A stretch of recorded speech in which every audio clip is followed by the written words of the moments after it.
Hello ನಮಸ್ಕಾರ ಎಲ್ರಿಗೂ. ಇವತ್ತಿನ ರೆಸಿಪಿ ಬಂದು ಮಾವಿನಕಾಯಿ ಉಪ್ಪಿನಕಾಯಿ. ತುಂಬ ದಿಢೀರಂತ ಬೇಗ ಫಾಸ್ಟಾಗಿ ಮಾಡುವಂಥದ್ದು. ಯಾರಿಗೆ ತಾನೇ ಇಷ್ಟ ಆಗಲ್ಲ ಹೇಳಿ, ಚಟ್ಪಟ ಏನಾದ್ರು ತಿನ್ನಬೇಕು ಅಂತ ಅಂದ್ಬಿಟ್ಟು ಹುಳಿ ಖಾರ ಎಲ್ಲ ತುಂಬಾ ಅಲ್ವಾ, ಈಗ ಸೀಸನ್ ಅಲ್ವಾ, ಹಾಗಾಗಿ ಮಾವಿನಕಾಯಿ ಉಪ್ಪಿನಕಾಯಿ ಮಾಡೋಣ. ತುಂಬಾ ಈಸಿ ರೆಸಿಪಿ. ಒಂದ್ಸಲಿ ಮಾಡ್ಕೊಂಡು ನೀವು ಟೇಸ್ಟ್ ನೋಡಿ, ಪದೇ ಪದೇ ಮಾಡ್ಕೊಂಡು ತಿನ್ನಬೇಕು ಅನ್ಸುತ್ತೆ, ಅಷ್ಟು ಚೆನ್ನಾಗಿರುತ್ತೆ. ಸೊ ಇವಾಗ ನಾನು 3 ಮಾವಿನಕಾಯಿ ತೊಗೊಂಡಿದ್ದೀನಿ.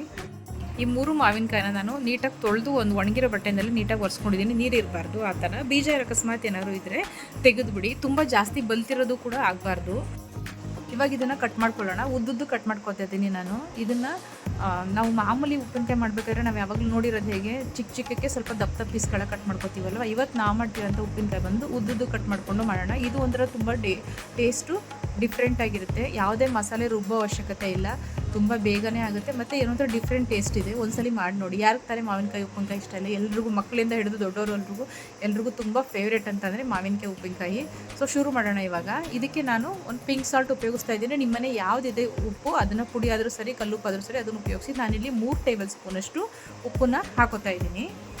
ಅದಾದಮೇಲೆ ಅರಿಶಿನ ಪುಡಿ ಹಾಕೋತಾ ಇದ್ದೀನಿ, ಒಂದು ಅರ್ಧ ಟೇಬಲ್ ಸ್ಪೂನಷ್ಟು. ಅದಾದಮೇಲೆ ಅಚ್ಚ ಖಾರದ ಪುಡಿ ಒಂದು 3 ರಿಂದ 3.5 ಟೇಬಲ್ ಸ್ಪೂನಷ್ಟು ನಾನು ಹಾಕೋತಾ ಇದ್ದೀನಿ. ನಿಮಗೆ ಖಾರ ಕಮ್ಮಿ ಬೇಕು ಅಂತ ಅನಿಸಿದ್ರೆ ನೀವು ಕಮ್ಮಿ ಕೂಡ ಮಾಡ್ಕೋಬೋದು. ಹೆಚ್ಚು ಕಮ್ಮಿ ನೀವು ನಿಮ್ಮ ಟೇಸ್ಟಿಗೆ ತಕ್ಕಂತೆ ಅಡ್ಜಸ್ಟ್ ಮಾಡ್ಕೋಬೋದು. ಇವಾಗ ಇದು 3 ನೀಟಾಗಿ ಒಂದ್ಸಲಿ ಮಿಕ್ಸ್ ಮಾಡಿ ಒಂದು ಪ್ಲೇಟ್ ಮುಚ್ಚಿಬಿಟ್ಟು ಸೈಡ್ಗೆ ಎತ್ತಿಡೋಣ. ಇವಾಗ ನಾನು ಇದಕ್ಕೆ ಒಂದು ಮಸಾಲೆ ರೆಡಿ ಮಾಡ್ಕೊತಾ ಇದ್ದೀನಿ. ಬಾಣಲಿ ಬಿಸಿಯಾಗಿದೆ. ಬಿಸಿ ಆದಮೇಲೆ ಅದನ್ನು ಉರಿ ಕಮ್ಮಿ ಮಾಡಿಬಿಟ್ಟು ಲೋ ಫ್ಲೇಮಲ್ಲಿ ಇಟ್ಕೊಂಡಿದ್ದೀನಿ. ಇದಕ್ಕೆ ನಾನು ಸಾಸಿವೆ ಹಾಕೋತಾ ಇದ್ದೀನಿ 2 ಟೇಬಲ್ ಸ್ಪೂನಷ್ಟು. ಅದಾದಮೇಲೆ 1 ಟೇಬಲ್ ಸ್ಪೂನಷ್ಟು ಮೆಂತ್ಯ ಮತ್ತು ಜೀರಿಗೆ 1 ಟೇಬಲ್ ಸ್ಪೂನ್ ಹಾಕ್ಕೊಂಡಿದ್ದೀನಿ. ಅದಾದಮೇಲೆ ಸೋಂಪು ಕಾಳು ಇರುತ್ತಲ್ಲ, ಸೋಂಪು ಕಾಳನ್ನ 2 ಟೇಬಲ್ ಸ್ಪೂನಷ್ಟು ಹಾಕ್ಕೊಂಡಿದ್ದೀನಿ. ಇದಾದಮೇಲೆ ಇಂಗು, ನನ್ನ ಹತ್ರ ಪುಡಿ ಹಿಂಗಿತ್ತು, ಹಾಗಾಗಿ ನಾನು ಒಂದು ಅರ್ಧ ಟೇಬಲ್ ಸ್ಪೂನಷ್ಟು ಪುಡಿ ಹಿಂಗೆ ಹಾಕ್ಕೊಂಡಿದ್ದೀನಿ. ನಿಮ್ಮ ಹತ್ರ ಗಟ್ಟಿ ಹಿಂಗಿದ್ರೆ ನೀವು ಗಟ್ಟಿ ಹಿಂಗೆ ಕೂಡ ಉಪಯೋಗಿಸ್ಕೋಬೋದು. ಇದನ್ನೆಲ್ಲ ಸ್ವಲ್ಪ ಲೋ ಫ್ಲೇಮಲ್ಲಿ ಇಟ್ಕೊಂಡು ರೋಸ್ಟ್ ಮಾಡ್ಕೊಳ್ಳೋಣ. ಘಮ ಅಂತ ಸ್ಮೆಲ್ ಬರುತ್ತೆ, ಗೊತ್ತಾಗುತ್ತೆ ನಿಮಗೆ. ಇವಾಗ ಸ್ಟವ್ ಆಫ್ ಮಾಡಿ ಇದನ್ನು ತಣ್ಣಗಾಗಕ್ಕೆ ಇಟ್ಟಿದ್ದೀನಿ. ತಣ್ಣಗಾದ್ಮೇಲೆ ಅದನ್ನು ಪೌಡ್ರ್ ಮಾಡ್ಕೊಂಬರಬೇಕು. ಇವಾಗ ನಾವು ಮಿಕ್ಸ್ ಮಾಡಿ ಇಟ್ಟಿದ್ವಲ್ಲ ಇಲ್ಲಿ ಖಾರದ ಪುಡಿ ಎಲ್ಲ ಹಾಕಿ, ಅದಕ್ಕೆ ನಾನು ಓಂಕಾಳು ಅಂತ ಸಿಗುತ್ತಲ್ಲ ಅದನ್ನು 1 ಟೇಬಲ್ ಸ್ಪೂನಷ್ಟು ಹಾಕಿದ್ದೀನಿ. ಅದಾದಮೇಲೆ ನಾವು ಹುರಿದು ಪುಡಿ ಮಾಡಿರೋಂಥ ಪೌಡ್ರನ್ನ ಕೂಡ ಹಾಕೋತಾ ಇದ್ದೀನಿ.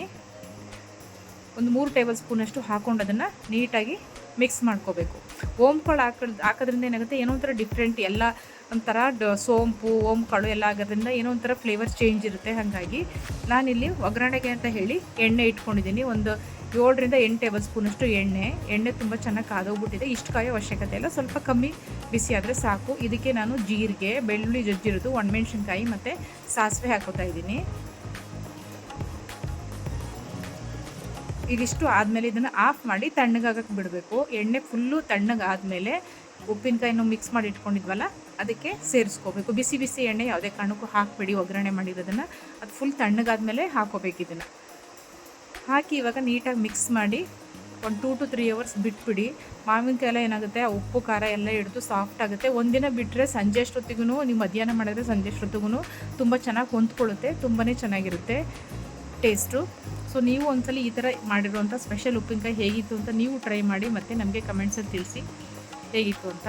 ಮತ್ತು ಇದಕ್ಕೆ ಲಾಸ್ಟಲ್ಲಿ ತುಂಬ ದಿನ ಕೆಡದೇ ಇರಬೇಕು ಅಂತ ಇಟ್ಕೋಬೇಕು ಅಂತ ಅಂದವರು ವಿನೆಗರ್ ಸಿಗುತ್ತಲ್ಲ, ವೈಟ್ ವಿನೆಗರು ಎಲ್ಲ ಅಂಗಡಿಗಳಲ್ಲೂ ಸಿಗುತ್ತೆ. ಅದನ್ನು ನಾನು ಒಂದು 3 ರಿಂದ 4 ಟೇಬಲ್ ಸ್ಪೂನಷ್ಟು ಹಾಕ್ಕೊಂಡು ಮಿಕ್ಸ್ ಮಾಡ್ಕೋತಾ ಇದ್ದೀನಿ. ವಿನೆಗರ್ ಹಾಕೋ ಅವಶ್ಯಕತೆ ಇಲ್ಲ.